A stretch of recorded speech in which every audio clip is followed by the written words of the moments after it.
ဒီနေ့မှာတော့ KD ကအရန်ကိုစကောက်ပြီးတော့စီလဲတန်နဲ့ပြီးတော့ရှမ်းစားနေတဲ့အဆောင်ရတယ်။သမီးနဲ့ဟင်းနေနဲ့ရတဲ့ဆိုင်လေးကိုခေါ်တော့မှာဖြစ်ပါတယ်။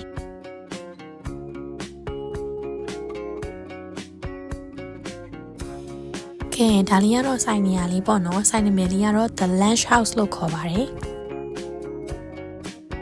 The Main Brand လမ်းတောင်ဝင်ပြီးပွိုင်နေမှာရှိပါတယ်နော်။ဒီနေရာ KTM နဲ့ပေါ့နော်အမားအေးစစ်စစ်ပေါ့နော်နှစ်ယောက်သားမုတ်လဲစားချင်တာနဲ့ဒီလိုရှမ်းစားစားတွေလည်းကြိုက်တော့ဒီလိုဆိုင်လေးရွေးဖြစ်ပါတယ်ဆိုင်လေးရတွေ့တဲ့အတိုင်းပဲပေါ့နော်အေးစစ်စစ်စားလို့ရတယ်ဟင်းနေလည်းအဆုံးရှိရဲ့ကဲဒါတော့ KT မှာထားတဲ့တိုပူကြော်လေးပေါ့နော်ရှမ်းဆိုင်မှာစားမယ်ဆိုရင်တော့တိုပူကြော်တော့မပါမှာဖြစ်ပေါ့နော်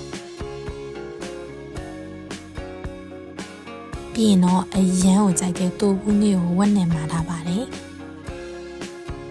ကြီးလိုက်တာနဲ့တိုဘူးလေးအလေးစားချင်နေမှာတော့ပွဲတော့ဆိုအချီပဲ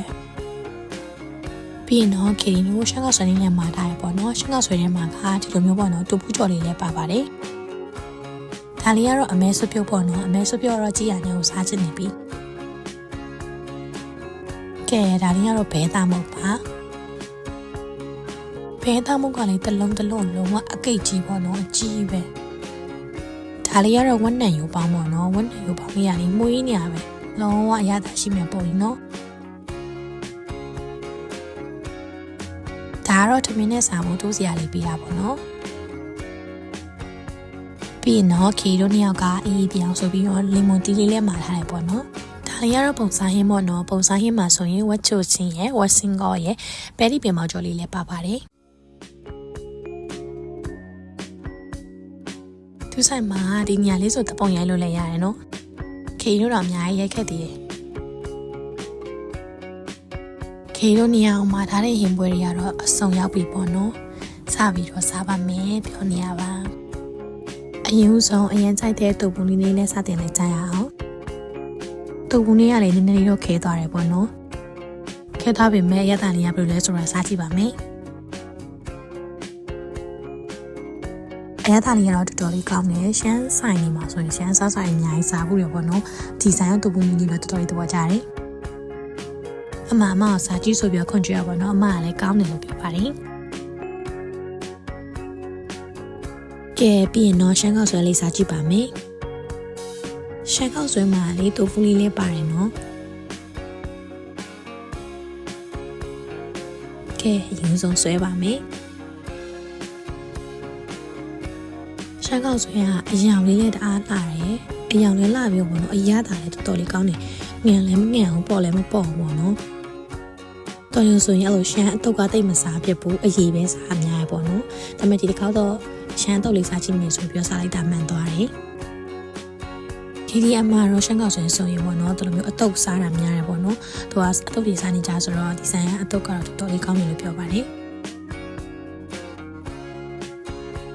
အရန်ကိုစားချင်နေတယ်အမဲဆွပြုတ်ပေါ့နော်အနံ့လေးကလည်းမှုေးပြီးတော့ပူလောလေးပေါ့နော်အခွေလေးကထနောက်ထွက်နေရပေါ့နော်အမတော့အမဲဆိုရင်အမဲပစိုးချမ်းတို့ပါတော့ပါတယ်ပေါ့နော်ခီကတိတ်ပြောမခေါ်တတ်လို့ပါအဲ့ဒါလေးစိုးထုတ်လေးနဲ့တော်လေးစားကောင်းတယ်အကြီးကကျတော့သူကချင်းဆက်လေးလုတ်ပေးထားတာပေါ့နော်ဒီတိုင်းအချို့စားချင်းလည်းရတယ်ဒါပေမဲ့ခီလေးကတော့ချင်းဆက်တိုက်ကိုချင်းဆက်လေးမှာတာပါတယ်ဒီဟာတော့အကြောတုံးလေးပေါ့နော်အဲ့ဒီအကြောလေးတော့တော်လေးစားကောင်းတယ်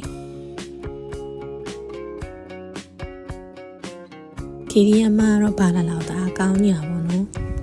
ကဲပြီးရင်တော့ဒီရဲ့အသားလေးပေါ့နော်ပေးထားတဲ့အချင်းနဲ့တို့ပြီးစားမယ်အချင်းလေးကလည်းချင်းဆက်လေးပေါ့နော်တော်လေးစားကောင်းတယ်နည်းနည်းမြောက်လို့ဒီစင်လေးရောအများကြီးပါတယ်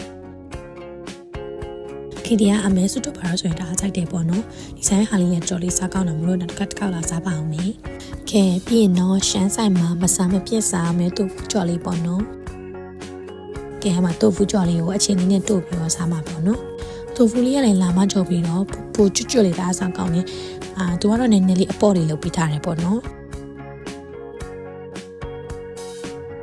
အမအကျိန်းနေကိုစားနေကြပါ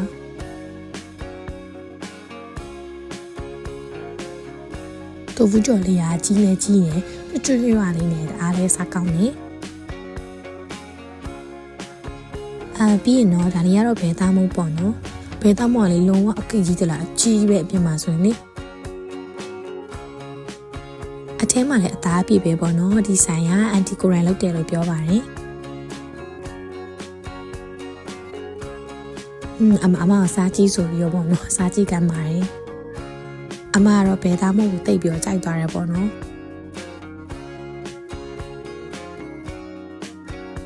စားရရင်အဲ့လိုပျော်နေကြတာပေါ့နော်ကဲဒါတော့ပုံစံဟင်းမှာပါတယ်ဝတ်သားချွတ်ချင်းလေးပေါ့နော်ဝတ်ချွတ်ချင်းလေးကိုစားကြည့်ပါမယ်အရသာကတော့ဝတ်ချွတ်ချင်းဆိုတဲ့အတိုင်းချွတ်ချင်းရတာလေးပေါ့နော်လုံးဝမအီဘူးသူကအဲ့ဝတ်ချွတ်ချင်းထဲမှာအတီးရွက်လေးလည်းပါတယ်ပေါ့နော်အတီးရွက်လေးလည်းထည့်ပြီးလုပ်ပေးထားတယ်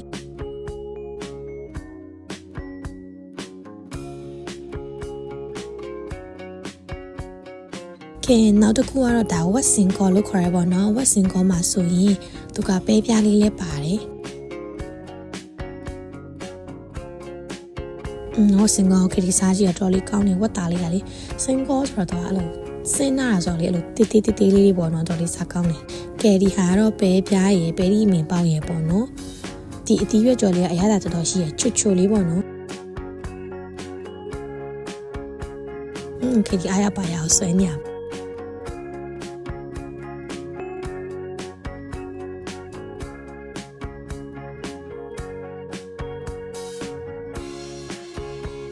ဟင်းနေရတယ်တခုမှလည်းရတာလေးပြောစရာမလိုပေါ့နော်ဟင်းနေရတော်တော်လေးကောင်းတယ်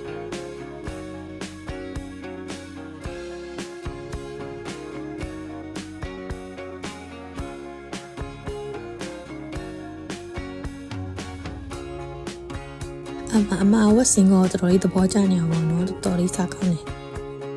ပြီးရင်တော့အရင်ကစားခြင်းနဲ့တောင်ဝက်နဲ့ရိုးပေါင်းပေါ့နော်စိတ်ဓာတ်နဲ့နိုးအိနေမှအရင်သိတာတယ်ဝက်နဲ့ရုံပေါင်းလေးကတော်တော်စားကောင်းတယ်အရသာလေးကလေညံလည်းမညံဘူးတော့ပေါ့ပေါ့လေးလုပ်ပေးထားတယ်ဟေးအဲ့ဒီသူ့မှာပါတယ်ပေါ့နော်နေရုံပေါင်းမှာပါတဲ့အရေးဆိုရင်အဲ့လိုမျိုးစုံနေတော့ခတ်ပြီးတော့တောက်လို့ရတယ်တော်တော်လေးစားကောင်းတယ်ချွတ်ချိုလေးနေရုံပေါင်းကလည်းနေရုံထဲအထိပေါ့နော်ဒီအသားထဲထိစိတ်မျိုးအရသာဝင်တော့လေတော်တော်စားကောင်းတယ်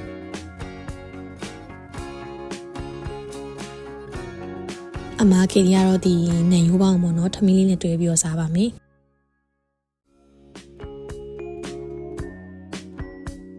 နေရုံပေါက်လေးတပွဲလေးအများကြီးပါတယ်အသားဆိုလည်းအပြည့်ပဲပေါ့နော်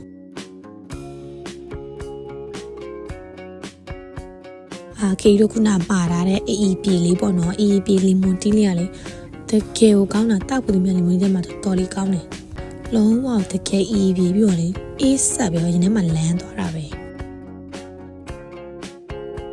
ကဲအမတော့ဒီလိုမျိုးပေါ့နော်ဒီနေရုံတစ်ခုလုံးပါစက်ထဲကိုထည့်ပြီးတော့ကြိတ်ပါတယ်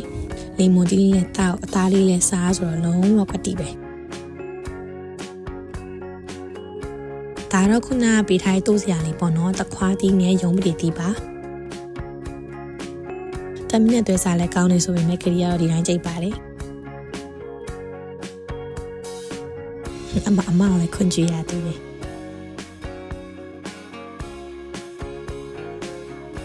ဒါတော့ခရီးကိုဆွဲနေတာပေါ့နော်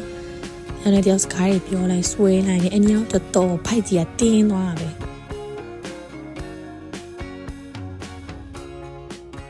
ကဲနောက်ဆုံးတော့ခရီးတို့အကုန်ကုန်ပါပြီအားလုံးပဲတတ်တာ